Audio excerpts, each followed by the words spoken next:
아멘. 좋으신 하나님이 주시는 은총과 또 평화가 사랑하는 여러분들에게 있기를 빕니다. 요한복음 강의 11번째 시간입니다. 오늘 이야기에는 요한복음에 나오는 7가지의 표적 중에서 마지막 표적의 이야기입니다. 17절입니다. 예수께서 와서 보시니 나사로가 무덤에 있은지 이미 나으리라. 이 구절을 읽으면서 여러분들은 어떤 마음이 드셨는지 모르겠습니다. 저는 처음 이 구절을 대할 때 우리 주님이 너무 무정하시다는 생각이 들었습니다. 늘 사람들을 소중하게 대하시고 도움이 필요한 자들 곁에 또 찾아가셨고 함께 계셨던 주님이 나사로가 죽은 지 나흘이나 돼서야 찾아오셨기 때문입니다. 더군다나 오늘 본문에 나오는 등장인물들은 특별히 주님이 아끼시고 사랑하셨던 사람들이었습니다. 마리아가 누구였습니까? 예수의 발 아래에 향유를 쏟아 붓고 자신의 머리카락으로 예수의 발을 닦았던 아름다운 믿음을 가진 사람이었습니다. 또 5절을 보니 예수께서 마르다와 나사로를 사랑하셨다라고 이야기하고 있습니다. 마르다와 마리아는 병들어 죽어가는 오빠의 소식을 사람을 보내어서 예수께 전했습니다. 예수가 가지고 계셨던 힘과 능력이라면 나면서부터 맹인된 사람도 고치시고 회복시키셨으니 병들어 죽어가는 자신의 오빠도 치료해 주시고 고쳐주시고 회복시켜 주실 수 있음을 마르다와 마리아가 믿었기 때문입니다. 그런데 간절한 그녀들의 바람에 어찌 이렇게 우리 주님이 매정하시게 말씀하시는 것일까요? 4절입니다. 예수께서 들으시고 이르시되 이 병은 죽을 병이 아니라 하나님의 영광을 위함이요 하나님의 아들이 이로 말미암아 영광을 받게 하려 함이라 하시더라. 우리의 오빠가 죽어가고 있다는데 예수께서는 하나님의 영광을 받게 되어지는 일이라는 도무지 알 수 없는 이야기들을 하고 계십니다. 예수께서는 나사로가 죽을 것을 알고 계셨습니다. 마치 그가 죽기라도 기다리셨던 것처럼 그가 죽고 난 이후에 예수께서 오셨습니다. 그런데 우리는 예수의 행동이 지체가 아니라 기다림이었다라는 것을 알게 됩니다. 예수께서 베다니에 도착해 보니 나사로가 죽은 지 이미 나흘이 되었고 많은 사람들이 그의 가정에 조문을 오고 있었습니다. 21절입니다. 마르다가 예수께 여짜오되 주께서 여기 계셨더라면 내 오라버니가 죽지 아니하였겠나이다. 예수가 오신다는 소식에 마르다가 예수를 맞이하러 나갑니다. 어려운 일을 당할 때 친한 사람들의 얼굴만 보게 되더라도 내재된 슬픔이 폭발하게 됩니다. 목회자인 저는 그런 경험들을 종종 하게 됩니다. 장례를 당한 교우들에게 조문을 갔을 때 목회자들의 얼굴을 보자마자 울음을 터뜨리며 슬픔을 표현하시는 교우들이 무척이나 많기 때문입니다. 예수의 얼굴을 마주한 마르다가 그랬을 것 같습니다. 예수께서 여기에 계셨더라면 우리 오빠가 죽지 않았을 것이라며 마르다는 예수의 발 앞에 절규합니다.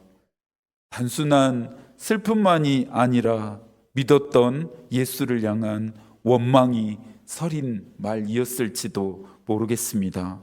그런데 예수께서 오셨다라고 하는 이 소식을 마르다만 들은 것은 아니었을 텐데 마리아의 모습이 보이지 않습니다. 예수를 먼저 만난 마르다는 집으로 돌아와서 마리아에게 예수께서 너를 지금 부르신다라고 말합니다.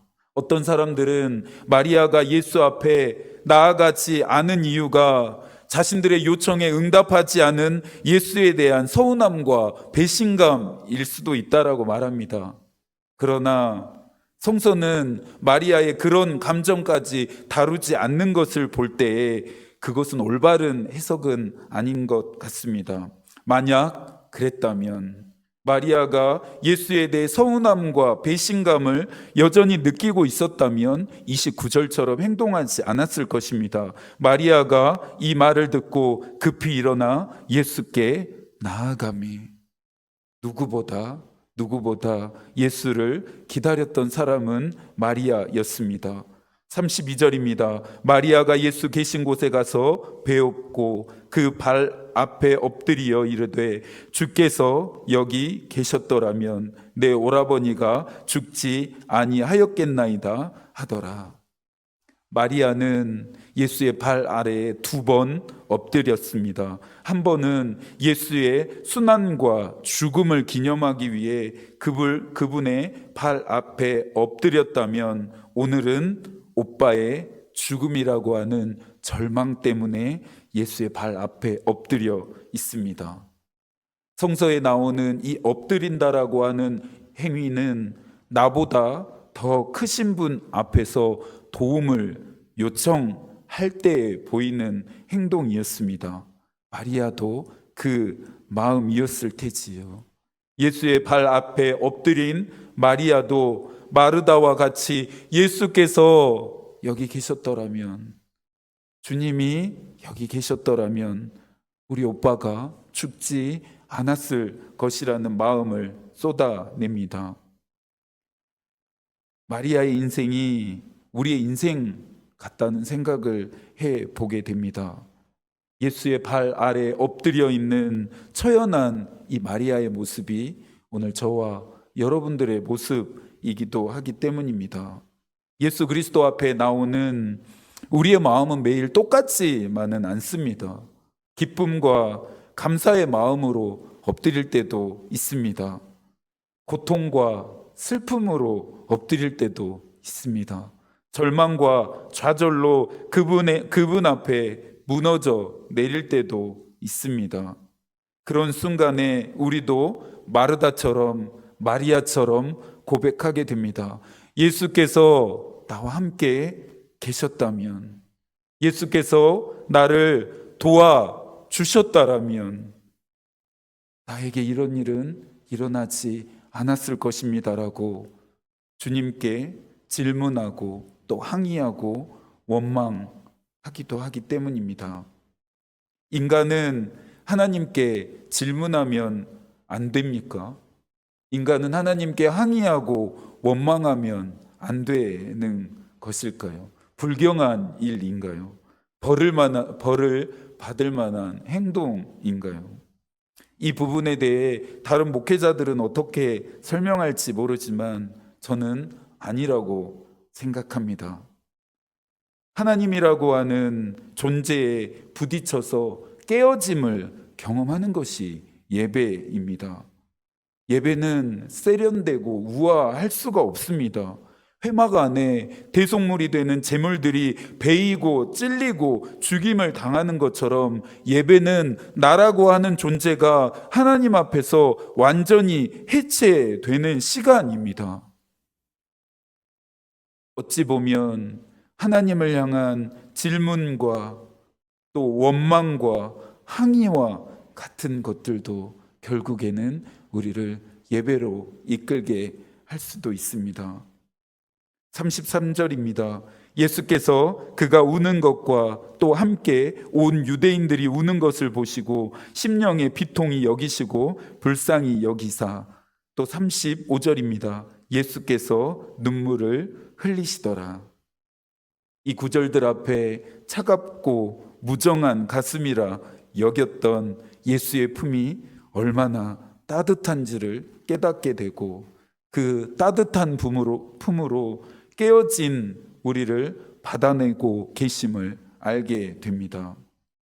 저는 설교 안에서 인간적인 감정이입을 철저하게 배제하려고 하는데요, 오늘은 살짝만 허용한다고 하면 예수라고 그 마음이 편하셨을까 생각해 보게 됩니다.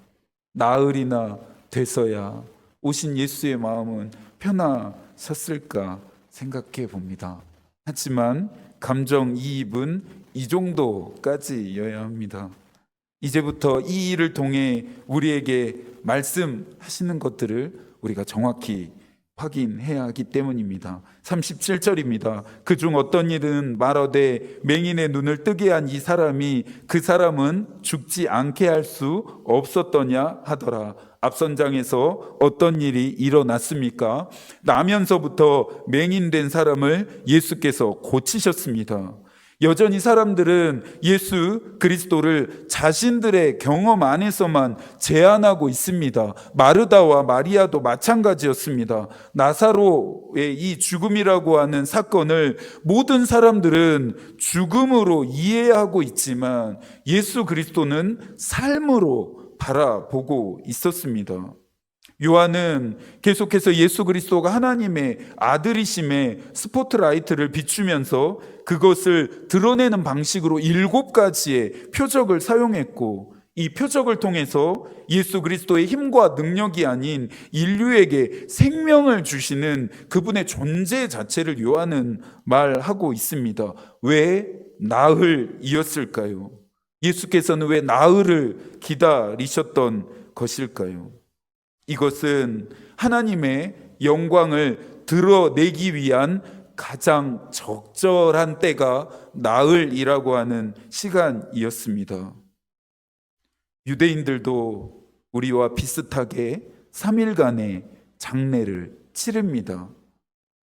죽은 후에 나흘이 되면서부터는 시신이 부패하기 시작하고, 시신이 부패하기 시작한 나흘이 되면 육체를 떠난 영혼이 다시 육체로 되돌아갈 수 없다라고 유대인들은 믿었습니다. 어두움이 깊을수록 빛은 더 밝아지게 되어 있습니다. 브루스 밀르는 예수가 나흘을 기다린 그 이유를 다음과 같이 말합니다.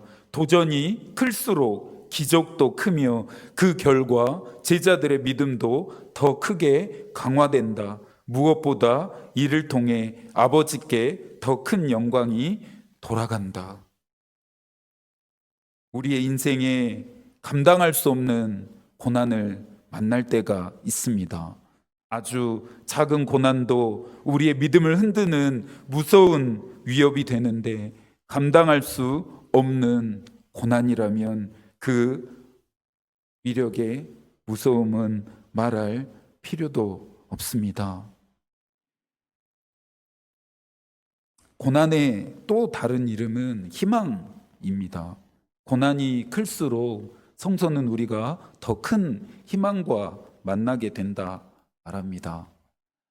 참 역설이죠. 아이러니죠.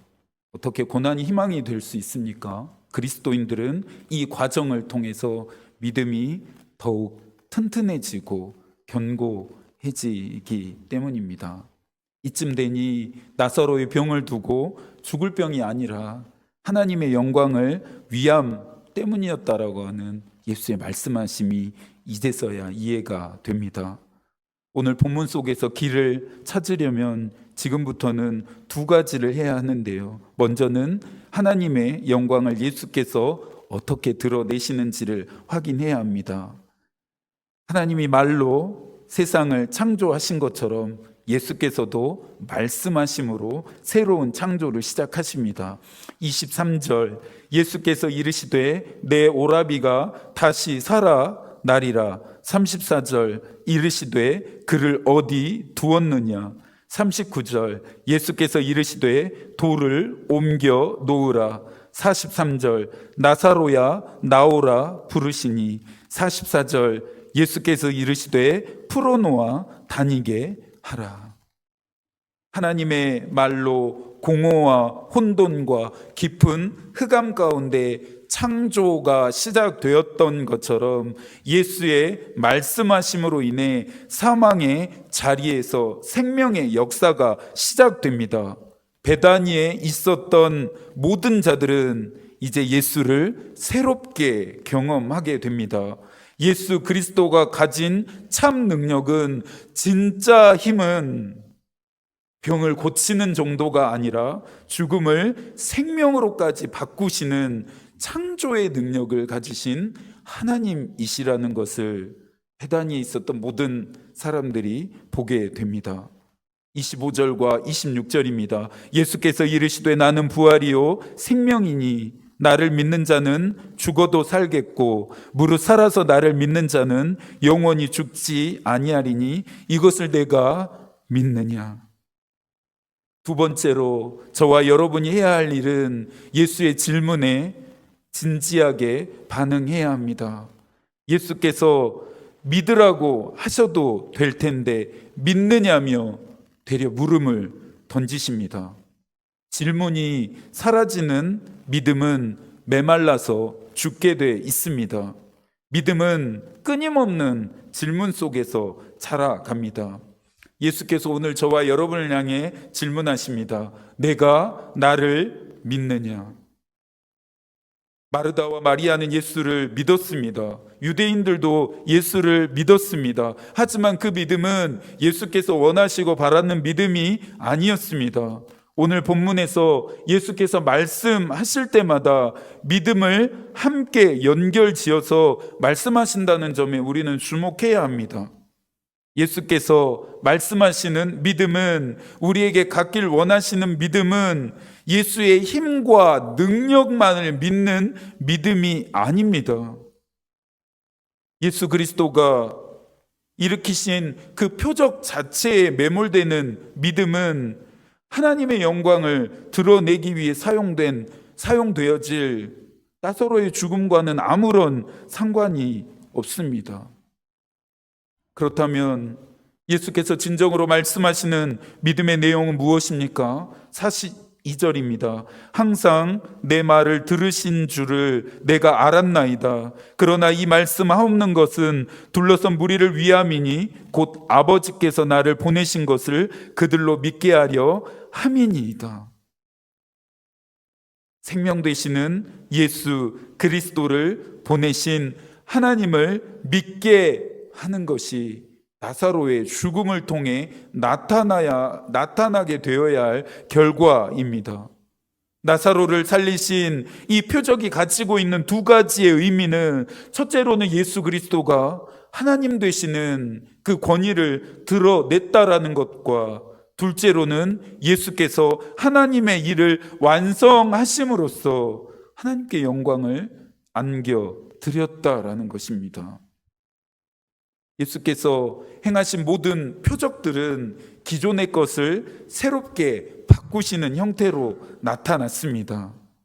예수께서 이와 같은 표적을 행하신 것은 자신을 드러내시려고 하시는 것이 아니라 모두 다 하나님의 영광을 위함이었습니다. 7가지의 표적에 대한 올바른 해석들은 이 7가지의 표적을 통해 하나님의 영광이 드러나야 합니다. 하나님의 영광을 볼 수 있어야 합니다. 예수 그리스도를 믿음으로 말미암아 여러분은 무엇이 바뀌셨습니까? 또 무엇이 바뀌어 가고 있습니까? 구원을 경험하고도 아무런 변화가 일어나고 있지 않다면, 예수와 만났는데도 내 삶에 아무런 변화가 없다라면, 십자가를 통과했는데도 내 삶에 아무것도 바뀌지 않고 바뀌어 가는 것이 없다라면 나는 제대로 믿고 있는지, 내 믿음의 내용이 틀리지는 않았는지 점검해야 합니다. 제대로 믿고 있지 않는 사람이, 올바르지 않는 믿음의 내용을 가진 사람이 하나님께 영광을 돌리는 삶을 산다는 것은 어불성설입니다. 예수가 계신 곳마다, 예수께서 하시는 일을 통해 하나님이 영광을 받으셨던 것처럼 저와 여러분이 있는 곳마다 우리가 하는 일을 통해서 하나님의 영광은 나타나야 합니다. 하나님께 영광이 돌려져야 합니다. 모든 일들에 우리가 애쓰고 힘쓰고 노력해야 하는 이유입니다. 거룩한 일은 따로 없습니다. 우리가 하고 있는 그 일이 곧 거룩한 일입니다. 이것이 저와 여러분이 창조된 이유이고 이 세상에 보냄을 받은 목적입니다. 목적이 분명하면 삶이 날카로워지게 됩니다. 남은 한 주도 하나님이 여러분과 함께 하시기를 기도하겠습니다. 하나님의 마음이 우리의 기도가 되고 하나님의 뜻이 우리의 길이 되기를 빕니다. 아멘.